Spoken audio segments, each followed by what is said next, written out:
அனைவருக்கும் வணக்கம்.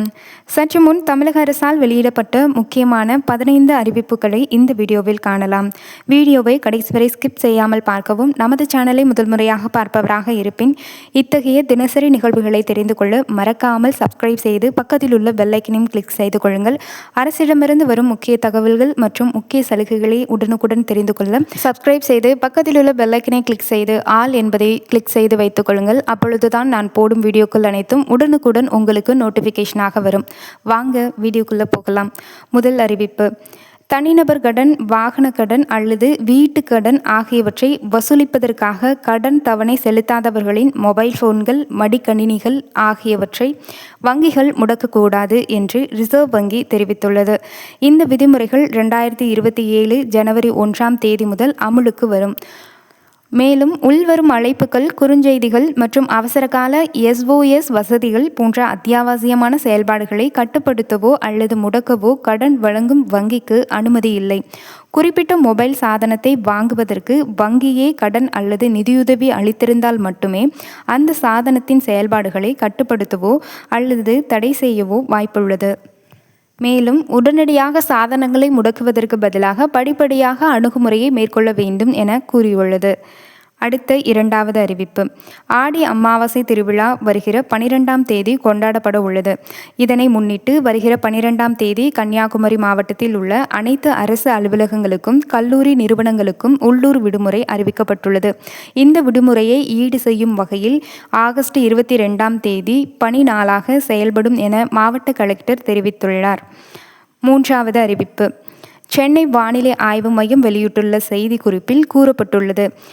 சுமார் 5.8 கிலோமீட்டர் முதல் 7.6 கிலோமீட்டர் உயரம் வரை தென்மேற்கு வங்கக்கடல் பகுதிகள் முதல் லட்சத்தீவு பகுதிகள் வரை தென் தமிழகம் மற்றும் கேரளா வழியாக ஒரு பலவீனமான காற்றழுத்த தாழ்வு பாதை நிலவக்கூடும் என கூறியுள்ளது. மேலும் வட தமிழக கீழ்மட்ட வளிமண்டலத்தில் கடலோர பகுதிகளில் ஒரு பலவீனமான காற்றழுத்த தாழ்வு பாதை நிலவுகிறது. இதன் காரணமாக இன்று 8 மேற்கு தொடர்ச்சி மலை மாவட்டங்களில் ஓரிரு இடங்களில் இடி, மின்னல் மற்றும் பலத்த காற்றுடன் மணிக்கு 40 முதல் 50 கிலோமீட்டர் வேகத்தில் மிதமான மழை பெய்யக்கூடும் எனவும், ஏனைய தமிழகம், புதுவை மற்றும் காரைக்கால் பகுதிகளில் ஓரிரு இடங்களில் இடியுடன் கூடிய லேசான மழை பெய்யக்கூடும் எனவும் கூறியுள்ளது.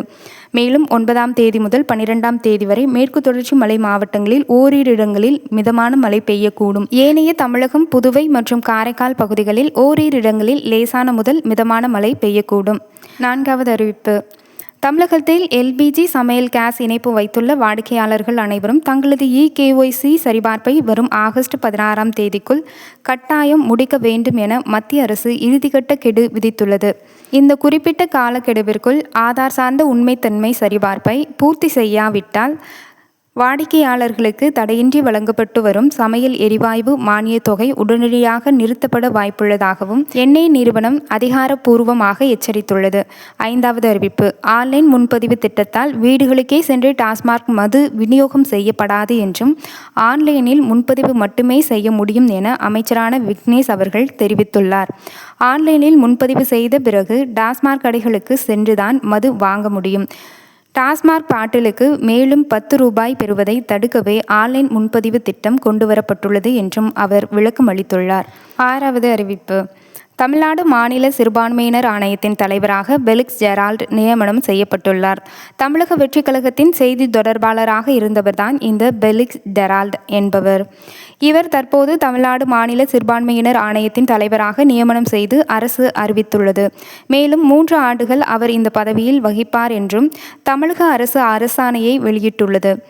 ஏழாவது அறிவிப்பு: ஆன்லைன் மூலம் மேற்கொள்ளப்படும் UPI பண பரிவர்த்தனைகளுக்கு MTR எனும் சேவை கட்டணத்தை விதிக்க மத்திய அரசுக்கு அதிகாரம் அளிக்கும் வரி விதிப்பு மற்றும் பிற சட்டங்கள் மசோதா மக்களவையில் நிறைவேற்றப்பட்டுள்ளது. UPI மூலமாக 2000க்கு மேல் மேற்கொள்ளப்படும் வணிக பரிவர்த்தனைகளுக்கு இனி 0.25 முதல் 0.4% வரை கட்டணம் விதிக்க மத்திய அரசு அனுமதி அளிக்கக்கூடும் என தகவல்கள் வெளியாகியுள்ளன. எட்டாவது அறிவிப்பு: சுதந்திர தின விழாவை ஒட்டி சென்னை மீனம்பாக்கம் விமான நிலையத்தில் இன்று முதல் வருகிற 20ஆம் தேதி நள்ளிரவு வரை 5 அடுக்கு பாதுகாப்பு அமல்படுத்தப்பட்டுள்ளது. பயணிகள் முன்கூட்டியே வரவும் அறிவுறுத்தப்பட்டுள்ளது. பயணிகள் கையில் எடுத்துச் செல்லும் உடைமைகளின் திரவ பொருட்கள், ஜாம், அல்வா, ஊறுகாய், எண்ணெய் பாட்டில்கள் உள்ளிட்ட பொருட்களை எடுத்துச் செல்ல தடை விதிக்கப்பட்டுள்ளது. கூடுதல் பாதுகாப்பு சோதனைகள் காரணமாக உள்நாட்டு பயணிகள் விமானம் புறப்படும் நேரத்திற்கு 1.5 மணி நேரத்திற்கு முன்னதாகவும், பன்னாட்டு பயணிகள் 3.5 மணி நேரத்திற்கு முன்னதாகவும் விமான நிலையத்திற்கு வருமாறு அதிகாரிகள் அறிவுறுத்தியுள்ளனர். 9வது அறிவிப்பு. ஒன்றிய அரசிடமிருந்து தமிழ்நாடு அரசுக்கு நியாயமான வரி பகிர்வு குறித்த அரசின் தனி தீர்மான பேரவையில் நிறைவேற்றப்பட்டது. தமிழ்நாட்டுக்கு கூடுதல் வரி பகிர்வு அளிக்க ஒன்றிய அரசை வலியுறுத்தி அரசின் தனி தீர்மானத்தை நிதியமைச்சரான மரிய வில்சன் தாக்கல் செய்தார். 10வது அறிவிப்பு. தொகுதி மறுவரை விவகாரம் குறித்து ஆலோசிக்க இன்று 8ஆம் தேதி தமிழக எம்பிக்களின் கூட்டத்திற்கு முதலமைச்சரான விஜய் அழைப்பு விடுத்துள்ளார். மத்திய அரசு தொகுதி மறுவரையை செய்ய உத்தேசித்துள்ள நிலையில் எம்பிக்கள் கூட்டத்திற்கு முதலமைச்சரான விஜய் அழைப்பு விடுத்துள்ளார். 11வது அறிவிப்பு. மாவட்ட ஆட்சியரான மிர்லானினி வெளியிட்டுள்ள அறிக்கையில், அரியலூர் மாவட்டத்திற்கு வருகிற ஆகஸ்ட் 10ஆம் தேதி திங்கட்கிழமை ஆடி திருவாதிரையை முன்னிட்டு உள்ளூர் விடுமுறை அறிவிக்கப்பட்டுள்ளது. இதனை ஈடு செய்யும் பொருட்டு ஆகஸ்ட் 22ஆம் தேதி சனிக்கிழமை அன்று பணி நாளாக அறிவிக்கப்பட்டுள்ளது. 12வது அறிவிப்பு. தமிழ்நாட்டில் பொது இடங்களில் புகைப்பிடித்தால் சிறை தண்டனை விதிப்பது குறித்து தமிழ்நாடு அரசு பரிசீலனை செய்து வருகிறது. தமிழ்நாட்டில் பேருந்து நிலையம், ரயில் நிலையம் உள்ளிட்ட பொது இடங்களில் புகைப்பிடித்தால் தற்போது அபராதம் விதிக்கப்பட்டு வருகிறது. அபராதம் விதித்தாலும் பொது இடங்களில் புகைப்பிடிப்பவர்களை கட்டுப்படுத்த முடியாததால் தண்டனை கடுமையாக பரிசீலனை செய்யப்பட்டு வருகிறது. 13வது அறிவிப்பு. வார இறுதி நாட்களை முன்னிட்டு தமிழக அரசு போக்குவரத்து கழகங்கள் மூலம் 1805 சிறப்பு பேருந்துகள் இயக்கப்படும் என அரசு விரைவு போக்குவரத்து கழகம் தெரிவித்துள்ளது. சென்னை கீழம்பாக்கத்திலிருந்து சனிக்கிழமை வழக்கமாக இயக்கப்படும் பேருந்துகளை காட்டிலும் 465 சிறப்பு பேருந்துகள் இயக்கப்பட இருக்கின்றன. அதேபோல ஞாயிற்றுக்கிழமை சொந்த ஊரிலிருந்து சென்னை திரும்புவதற்கு ஏதுவாக 410 சிறப்பு பேருந்துகளும் இயக்குவதற்கு திட்டமிடப்பட்டுள்ளது. 14வது அறிவிப்பு. இந்திய எரிசக்தி பரிவர்த்தனையகம் ஜூலை மாதத்தில் 13,527 மில்லியன் யூனிட்டுகள் என்ற மாதாந்திர மின்சார வர்த்தக அளவை பதிவு செய்தது. இது ஆண்டுக்கு ஆண்டு 7.7% வளர்ச்சியை காட்டுகிறது. அதிகரிக்கக்கூடிய உள்நாட்டு வெப்பநிலை முன்கூட்டிய சந்தை கொள்முதல் ஏலங்களை 42.5% உயர்த்தியது. உடனடி ரொக்கப் பிரிவில் சராசரி சந்தை தீர்வு விலைகள் ஆண்டுக்கு 19.3% உயர்ந்தது. 15வது கடைசி அறிவிப்பு. கோதாவரி, காவேரி, குண்டாறு இணைப்பு திட்டம் தொடர்பாக பிரதமர் மோடிக்கு முதல்வர் விஜய் கடிதம் எழுதியுள்ளார். இத்துடன் இந்த 15 தகவல்கள் முடிவடைகிறது. இதில் உங்களுக்கு பிடித்த தகவல் என்னவென்று கீழே கமெண்ட் செய்யவும். இதுபோன்ற தினசரி நியூஸ்களை தெரிந்து கொள்ள நமது சேனலை சப்ஸ்கிரைப் செய்து கொள்ளுங்கள். நன்றி, வணக்கம்.